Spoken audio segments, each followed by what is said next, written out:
Hi, I could not get the Zoom to work. I couldn't get it to work. It just wouldn't download the recording. Okay, but anyways, I'm Gabriel. I'm going to be talking about the definition of family, or specifically Murdoch's definition of family, and how it is harmful to families that don't fit the definition. Okay, so Murdoch's definition of family is a social group characterized by common residence, economic cooperation, reproduction, and sexuality. Okay, so this definition in itself is a media frame or an ideological code because it is, it's an ideological code because it's reinforcing cultural ideals, and it does that by just defining what a family is, and it reinforces the idea, especially when it comes from someone who's credible, or someone who's scholarly. And it's also a media frame because it frames what it means to be a family.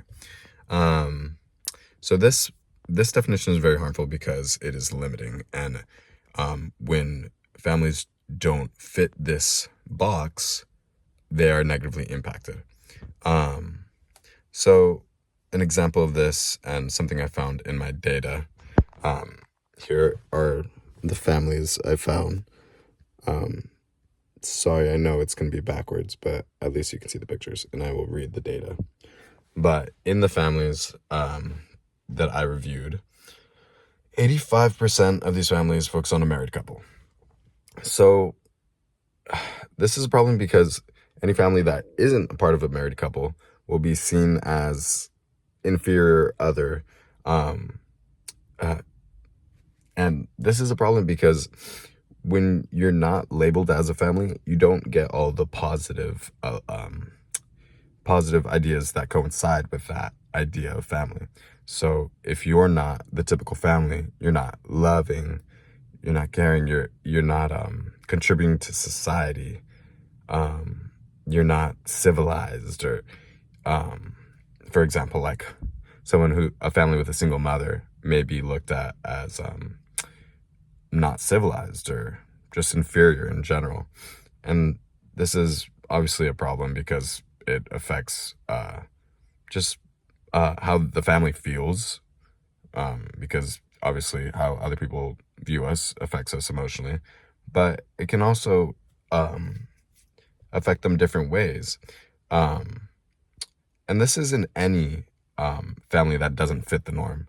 For example, I also found in all these families, 95% of these families are of a heterosexual, or focus on a heterosexual couple.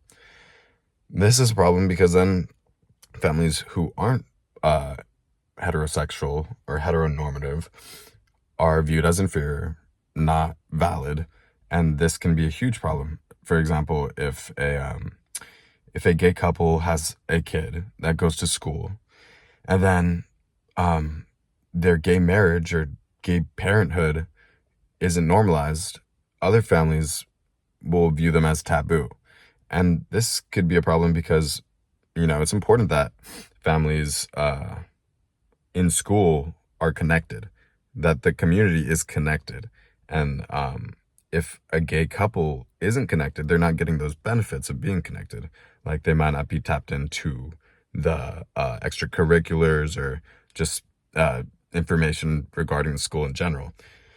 And this not only affects the family, but it could affect the kids' education.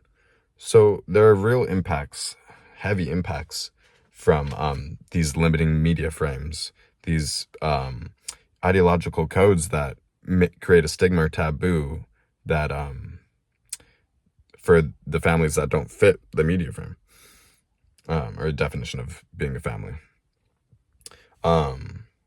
Some other data that I found in these families, which, by the way, the only family that wasn't heteronormative was the Boondocks, where the grandpa isn't gay, or, well, there isn't a heterosexual marriage, and that's only because the parent or the caretaker is the grandpa, and he's not gay, he's homophobic.